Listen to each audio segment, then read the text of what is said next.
अमर एक ऐसा शब्द जिसमें मरा भी है और राम भी, योद्धाओं की है। एक जिसके अंत का होने वाला है आरंभ, रावण, और दूसरा वो जिसके आरंभ का कोई अंत नहीं, हनुमान।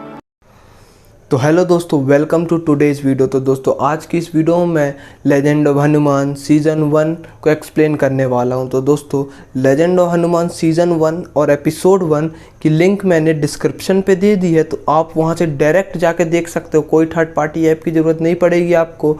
और सीज़न 2 को मैंने एक्सप्लेन किया क्योंकि सीज़न 1 मुझे ईजिली मिल गया था पर सीज़न 2 नहीं मिला था, इसलिए मैंने उसको एक्सप्लेन किया। लेजेंड ऑफ हनुमान की जो ये सीरीज़ है उसे इतनी खूबसूरती से बनाया गया है, ये देखने के बाद आपको पता चलेगा कि हनुमान जी राम जी के अंधे भक्त नहीं थे। राम जी के गुणों के कारण वो उन्हें इतना पसंद करते थे, अपना गुरु मानते थे। ऐसा नहीं है कि वो पैदा ही हुए थे राम भक्त, ऐसा नहीं। वो राम जी से मिले, राम जी के विचारों को समझे, उसके बाद वो राम भक्त बने। ये काफ़ी सुंदर तरीके से दिखाया गया है। और ये अभी के टाइम की जो 500 करोड़ की आदि पुरुष जैसी मूवीज़ बन रही है उससे लाख करोड़ गुना अच्छा। तो गाइस पूरी सीरीज़ देखना, आपको काफ़ी ज़्यादा अच्छा लगेगा, काफ़ी ज़्यादा मज़ा आएगा। तो चलिए शुरू करते हैं। रावण अनगिनत वर्षों तक ब्रह्मदेव की तपस्या करता है, अपना सब कुछ त्याग के, तन मन धन। और उसके बाद भी जब ब्रह्मदेव प्रसन्न नहीं हुए तो अपने 10 सिर एक एक करके काटना चालू कर दिया। और आखिर में जब अपना 10वां सिर काटने जाता है तो ब्रह्मदेव उस पर खुश हो जाते हैं और उसे दर्शन दे देते हैं। फिर उसके बाद ब्रह्मदेव उसे वरदान मांगने को कहते हैं।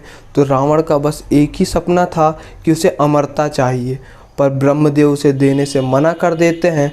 फिर रावण ने एक नया वरदान सोचा और कहा कि मुझे न देव न दानव न असुर न नाग न पशु न पक्षी न स्वर्ग और ना ही पाताल में रहने वाले किसी जीव के हाथों मेरी मृत्यु हो। ब्रह्मदेव ये नया वरदान स्वीकार कर लेते हैं और उसे तथास्तु कह के चले जाते। और फिर शुरू होता है रावण का आतंक। अगले सीन में श्री राम, हनुमान, सुग्रीव, लक्ष्मण और जामन बैठ के ये सब बात कर रहे थे कि आखिर रावण का वरदान उसे किस किस से बचा सकता है। और निष्कर्ष यह निकलता है कि श्री राम उसे मार सकते हैं क्योंकि वह न स्वर्ग में रहते हैं न पाताल में, न असुर हैं न राक्षस। रावण अपने अहंकार के कारण धरती पर रहने वाले जीव को छोड़ दिया था।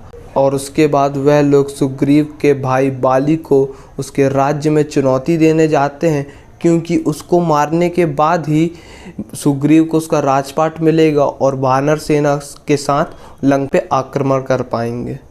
उसके बाद सब बाली के महल के आगे जाके खड़े हो जाते हैं और सुग्रीव बाली को आवाज़ लगाने में हिचकिचाने लगते हैं क्योंकि वह अपने बड़े भाई से काफ़ी ज़्यादा प्रेम करते थे और उन्हें यह स्वीकारना मुश्किल हो रहा था कि वह अपने भाई को आज धोखे से मार देंगे।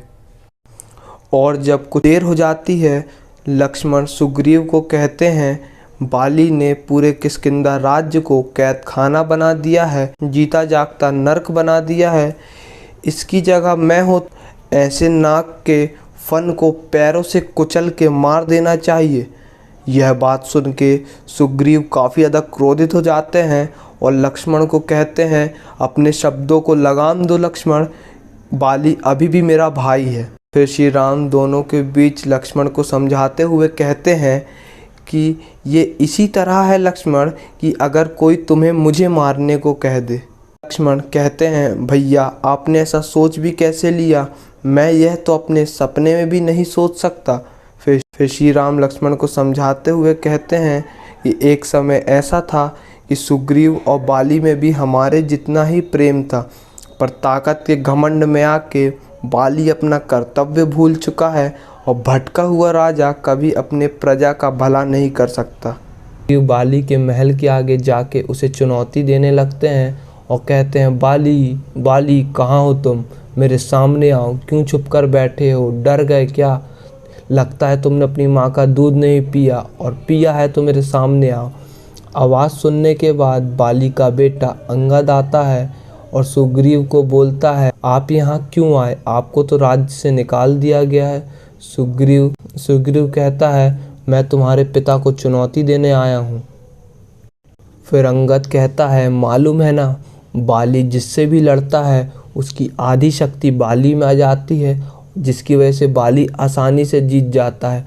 अभी भी वक्त है चाचा, चले जाओ यहाँ से। फिर वहाँ बाली आ जाता है और ऊंची चट्टान से छलांग लगा के सुग्रीव के सामने कूदता है, जिसकी धमक से ही सुग्रीव कोसों दूर जाके गिरता है।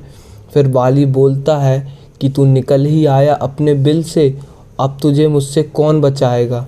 और फिर अंगद बोलता है बाबा छोड़ दीजिए इन्हें, वैसे भी इन्हें आपने राज्य से निकाल ही दिया है और इनकी पत्नी को भी आप ही ने रख लिया है, अब इनके पास खोने के लिए बचा ही क्या है। बाली अपने बेटे अंगद को बोलता है औकात में रह, और उसके बाद सुग्रीव को ऐसा घूंसा मारता है कि सुग्रीव कोसों दूर उड़ के गिरते हैं। फिर दोनों के बीच में काफ़ी घमासान युद्ध होता है और लड़ाई काफ़ी देर तक चलती है और सुग्रीव बहुत बुरी तरीके से पिट रहे होते हैं और राम और लक्ष्मण पेड़ की एक डाली पे खड़े होके निशाना साधने की कोशिश कर रहे होते हैं। अंगद दोनों एक जैसे ही दिख रहे थे, जिसकी वजह से श्री राम उसे पहचान नहीं पा रहे थे और तीर चलाने में संकोच कर रहे थे। फिर हनुमान जी वहां आए और बोले प्रभु महाराज अब प्राण त्यागने वाले हैं, अब विलम्ब ना करो वरना वो मर जाएंगे। राम उन्हें अपनी सारी परेशानी बताते हैं और बाली एक विशाल पत्थर उठा लेता है सुग्रीव पे पटकने के लिए। और यहाँ पे एपिसोड 2 खत्म।